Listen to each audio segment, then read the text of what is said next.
El primer disco de Beyoncé como solista, Dangerously in Love, de 2003, fue grabado mientras Destiny's Child aún existía. Ella lo describió como un proceso de descubrimiento personal donde pudo escribir sin tener que ajustarse a lo que el grupo necesitaba.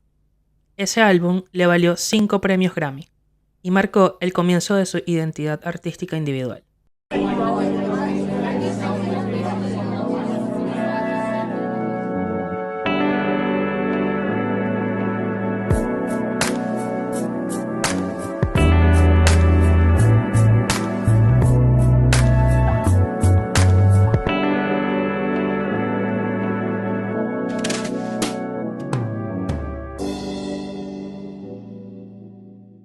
¡Hey! ¡Hola! Bienvenido a un nuevo episodio de Desde mis oídos, al 7º episodio de Desde mis oídos, de hecho. Si aún no te has suscrito, te invito a hacerlo, es súper fácil, súper rápido.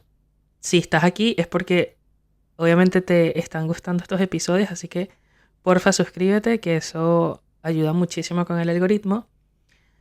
Si me has escuchado, lo agradezco mucho. Gracias por compartir, por spread your love. Y nada, bienvenido. Hoy quiero hablar de algo, no sé, siento que, no sé si es la época de cáncer o, o no sé, o la luna llena o que el algoritmo que de verdad me carga loco y simplemente me harté de ver tanta falsedad en redes. Y hoy me levanté con una necesidad casi física de hablar de algo que se siente o que se sienta real, tipo real de verdad. Algo que no necesite filtros ni estrategia de marketing gigantescas para tocarte. Y no estoy hablando de una canción específica ni de un artista en particular, por ahora, sino de ese momento mágico y casi incómodo en el que alguien que probablemente pasó años intentando caerle bien a todo el mundo, de repente decide, ya fue, y empieza a hacer arte desde un lugar mucho más honesto, más vulnerable y hasta más específico. ¿Y qué pasa cuando algo es específico? Pues que se vuelve universal, de otra manera, porque no está intentando incluirte, está siendo tan auténtico que si te pega, te va a pegar de verdad.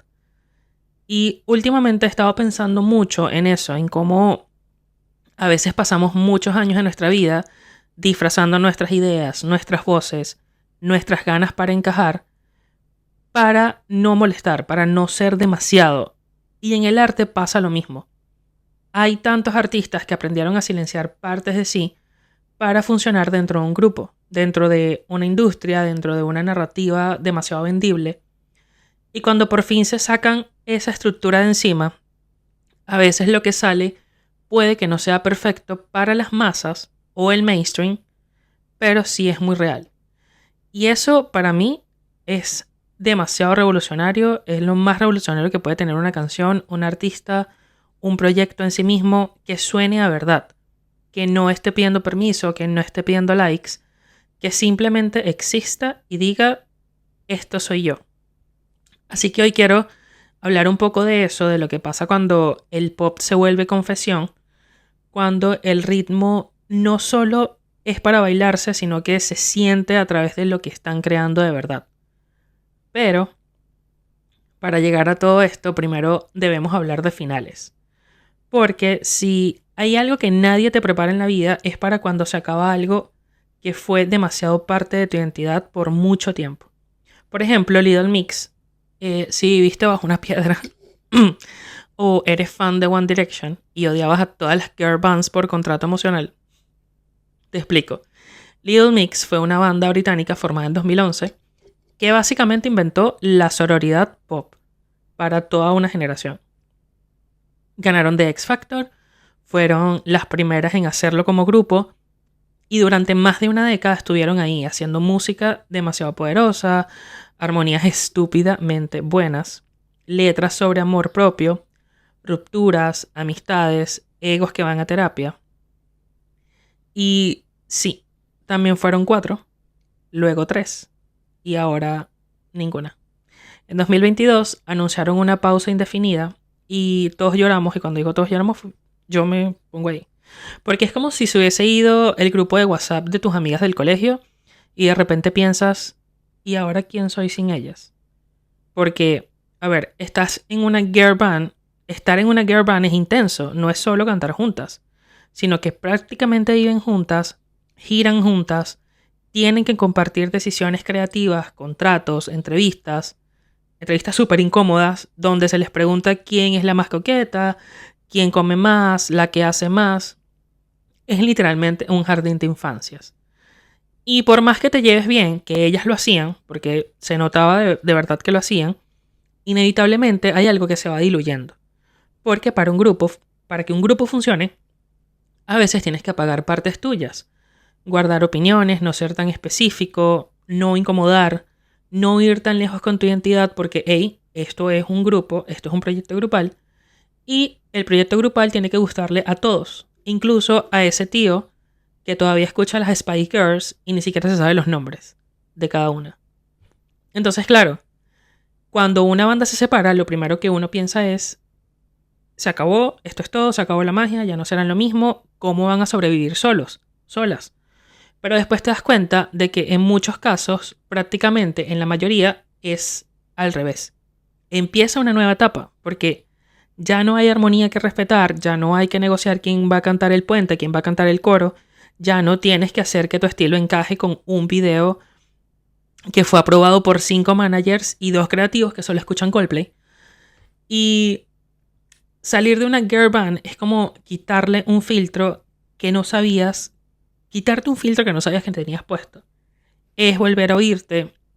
Es peligroso, sí, pero también es como un ritual de una especie de, ok, ahora me toca a mí sola y esto es lo que tengo yo para decir.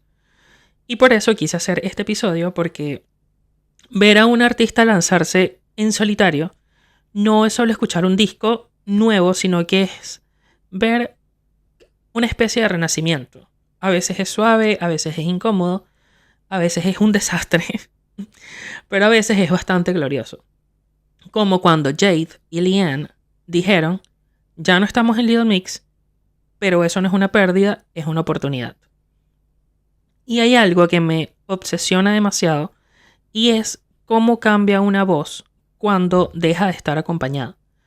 Literalmente suena diferente cuando ya no tiene que encajar, armonizar, equilibrar o compensar con nadie.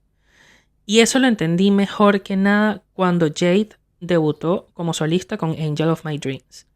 Porque sí, yo también pensaba que tal vez se iba a perder esa energía del grupo, esa sensación de fuerza. Pero lo que pasó para mí fue algo totalmente distinto. Lo que pasó fue que Jade se volvió mucho más humana, más directa, más ella. Y sí, yo lo dije en el newsletter en Substack, y lo repito aquí nuevamente, casi que palabra por palabra, no la perdimos, la liberamos. Jade en solitario no es más comercial, no es más neutra, no está buscando quedar bien con todos, es más bien todo lo contrario. Está siendo demasiado específica, demasiado queer, descarada, está haciendo un pop que no se traduce, que no se disculpa, que no suaviza los bordes. Y eso, para alguien que viene de una banda donde todo tenía que funcionar como un mecanismo perfecto, es absurdamente revolucionario. En Little Mix, Jade era bastante especial, era la que tenía la bandera LGBTQ+ pintada en la cara en los conciertos, la que no solo decía amo a mis fans queer, sino que hablaba de derechos de representación, de visibilidad. Era la que salía a marchar todo el tiempo, la que respondía en entrevistas cuando alguien decía algo fuera de lugar. No era solo una aliada, sino que era una cómplice, una que te veía, que te escuchaba y que sobre todo te entendía. Pero ahora que está sola, Jade no solo acompaña, o sea, ella literalmente te invita a su casa. Su música no está pensada para la radio de mediodía ni para que la cante una familia entera en una reunión. Suena a club, a pista de baile, a luces de neón, glitter, sudor, a ballroom, a voguing, a drag, en estado puro. Suena a un espacio seguro, a un espacio queer real seguro, porque es con lo que ella nació, son sus referencias. Te está dando algo donde llorar, donde reír, donde exagerar y no sentirte excluido. Literalmente eso es escuchar fantasy. Es como meterte en una noche donde todo vale, donde nadie te va a juzgar porque se te corrió el delineador o por bailar como si te estuvieras exorcizando. Suena a esos espacios donde lo queer no es solo identidad, es lenguaje, estética, humor, resistencia. Es esa mezcla mágica entre el dolor y el brillo, sus traumas y, sobre todo, la performance, donde convertir el rechazo en arte es casi una religión. Y eso es lo que es Jade. Eso es lo que está haciendo.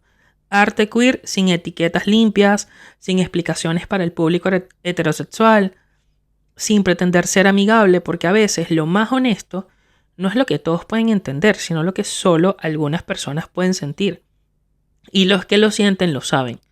Por eso cuando la escuchas ahora siendo solista, sientes que hay algo muy distinto, ya no es una voz compartida, es una voz que dice, hola, esta soy yo y esta es mi música. Y si no te ves reflejado es porque quizás no está hecha para ti. Y eso no la hace menos generosa, la hace muchísimo más valiente. Jade dejó de ser la aliada en una girl band y se convirtió en una anfitriona de su propio espacio. Un espacio queer, popero, exagerado, sensible, súper político, incómodo a veces, pero siempre, siempre muy necesario. Y escucharla es como sentir un abrazo raro, pero uno de esos que te dicen, te ves increíble. Y justo cuando piensas que ya nada puede superar ese nivel de autenticidad, llega Lian y te dice, espera, que yo también tengo algo que decir, porque si lo de Jade fue una explosión de libertad queer, lo de Lian fue un viaje de retorno a lo esencial, a lo que siempre estuvo ahí, pero por alguna razón tenía que estar demasiado contenido, matizado y bajado de tono. Y ok, tengo que confesar esto. Cuando Lian debutó como solista con Don't Say Love, en verdad yo me emocioné muchísimo. Yo dije, wow. Pero también tuve miedo, porque esa canción era muy buena, sí, super pop, elegante, high fashion, una producción pulida, un video absurdamente espectacular. Pero había algo que me hacía ruido, no en ella, sino en el entorno. Sentía que era una canción hecha para encajar, como si hubiera una checklist del pop solista, post-girl band, beat pegajoso, estética high fashion, letra universal, coreografía, todo perfecto. Y Lian lo cumplía todo, pero no sé, era como ver a alguien con un outfit que le queda perfecto, pero que tú sabes que no se lo puso para ella, sino para agradar, para gustarle a la gente cuando llegase a la fiesta. Y claro, eso tiene bastante sentido porque salir de un grupo después de una década es un salto al vacío completamente. No sabes qué vas a hacer, no sabes cómo la gente va a aceptar esto que estás haciendo. Y más aún si eres una mujer negra en una industria que todavía en 2025 te quiere en moldes cómodos, rentables, estéticamente agradables y sobre todo no muy ruidosos. Entonces sí, Lian salió con algo seguro, algo que no molestara a nadie, pero, y acá viene lo lindo, no se quedó ahí. En algún momento entre Don't Say Love, su segundo single, y hoy, algo hizo clic y cambió. Porque Lian empezó a buscarse, a sacarse capas, a decir, esto todavía no soy yo. Y en vez de quedarse en el lugar seguro, siento que se metió en el barro y salió con un EP llamado No Hard Feelings, que ya mostraba otra cara, una cara más honesta, más íntima, muchísimo más suya.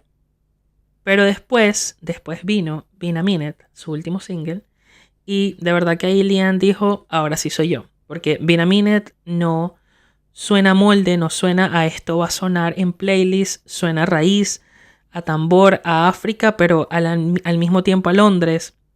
Es una mezcla demasiado perfecta entre lo que eres y lo que heredaste.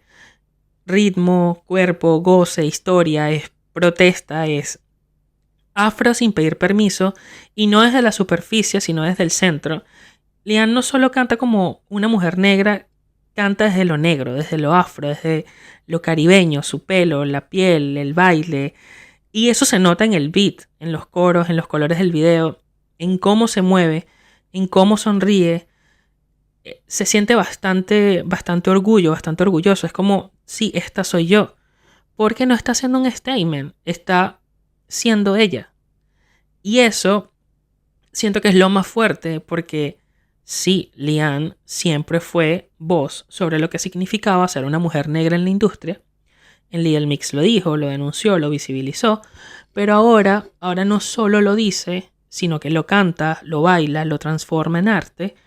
Y eso es muchísimo más poderoso porque cuando alguien convierte su verdad en sonido, en arte, en ritmo, en imagen, eso llega, eso atraviesa, eso te obliga a mirar. Lian está haciendo música que no solo suena bien, suena a orgullo, a memoria, a cuerpo presente, a comunidad, a esto soy, y si te incomoda mejor. Y eso en una industria que sigue siendo incómoda con lo negro, cuando no puede controlarlo, es un acto de libertad, es una declaración de existencia. Es un arte necesario, es pop necesario. Así que sí, Been a Minute no es solo un single, para mí es una afirmación por completa, es una forma de decir, ahora sí me encontré, esta soy yo.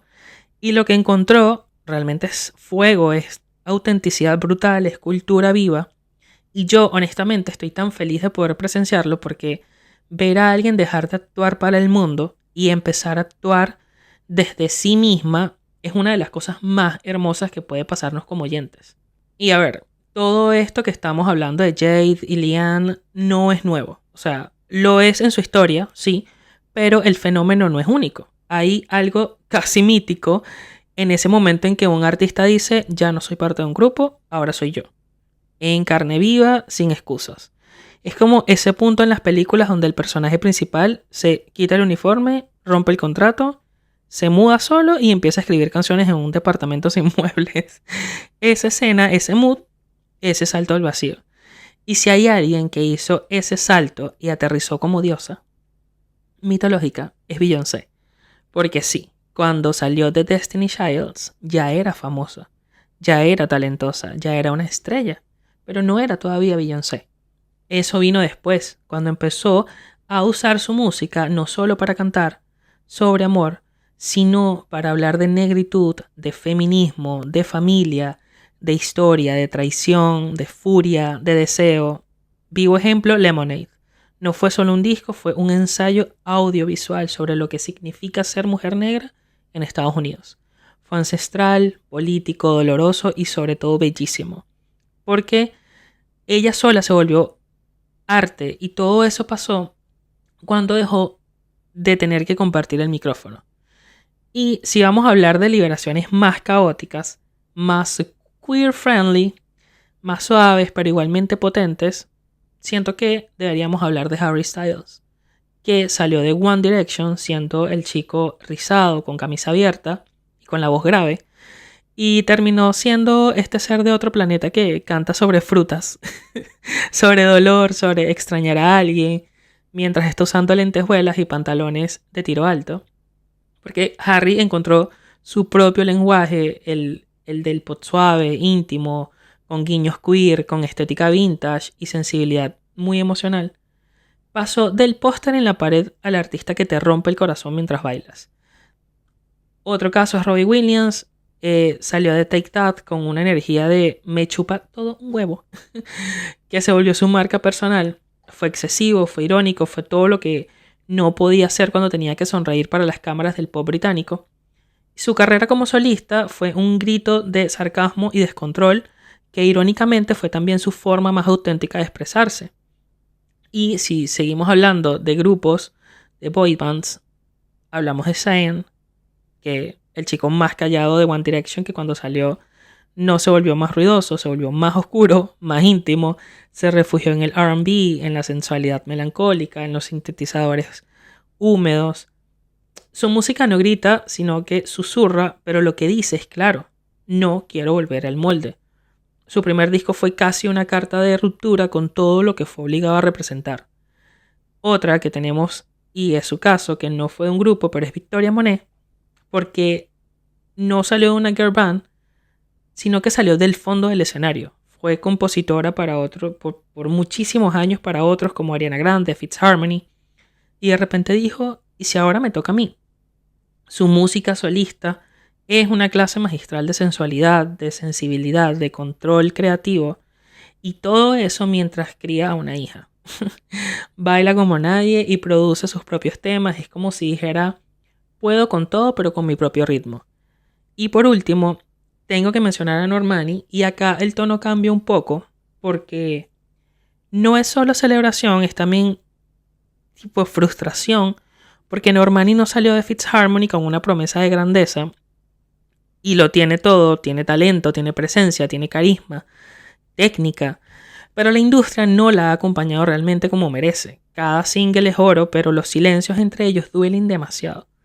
Y no por ella, por lo que refleja, porque incluso cuando eres increíble, si eres mujer y además negra, y además no sigues el guión perfecto, el sistema puede hacerte esperar. Y eso también es parte de esta conversación. Así que Jade y Leanne no están solas. Hay toda una constelación de artistas que al dejar un grupo encontraron algo que antes no podían mostrar.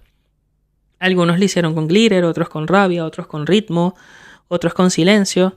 Pero todos, absolutamente todos, encontraron algo que valía la pena sacar a la luz. Y hay algo que me sigue dando vueltas mientras grabo esto y es esa idea de que por mucho tiempo nos enseñaron que el pop era solo entretenimiento. Algo que consumes rápido, que bailes en una fiesta, que tarareas sin pensar, como si el pop no tuviera peso, como si fuera descartable.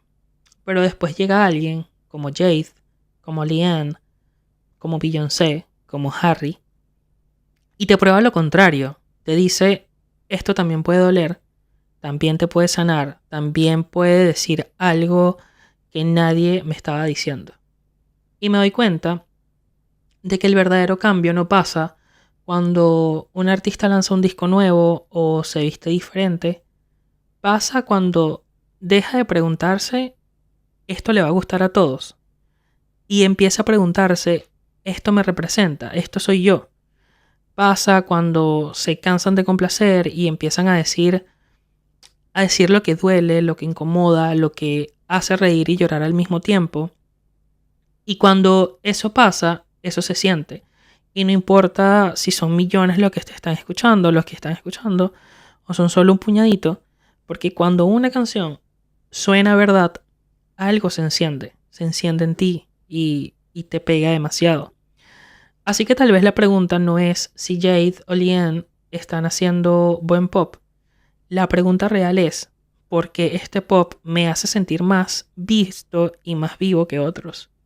¿Por qué me emociona más una pista de baile que un poema? ¿Por qué cuando suena una canción honesta siento como si alguien me hablara directo al corazón? Y capaz ahí está la respuesta. Porque la música no tiene que ser perfecta, sino que tiene que ser real. Al menos para mí, ese es mi pensamiento. Tiene que vibrar como quien la escribió. Tiene que sonar como quien eres, no como quien quieres agradar. Y eso, por suerte, sigue pasando. Así que ahora te invito a que escuches la playlist de este episodio, pero hazlo con oído fino, como quien busca algo escondido. Escucha qué tienen en común esas canciones, no solo cómo suenan, sino lo que dicen, cómo lo dicen, desde dónde lo dicen. Y pregúntate sin miedo, ¿me gusta porque es buena o porque me reconoce? Así que, nada, a veces es lo mismo. Así que nada, nos vemos en el próximo episodio de Desde Mis Oídos. Gracias por estar aquí nuevamente. Gracias por oír y gracias por prestarme tus oídos. Bye.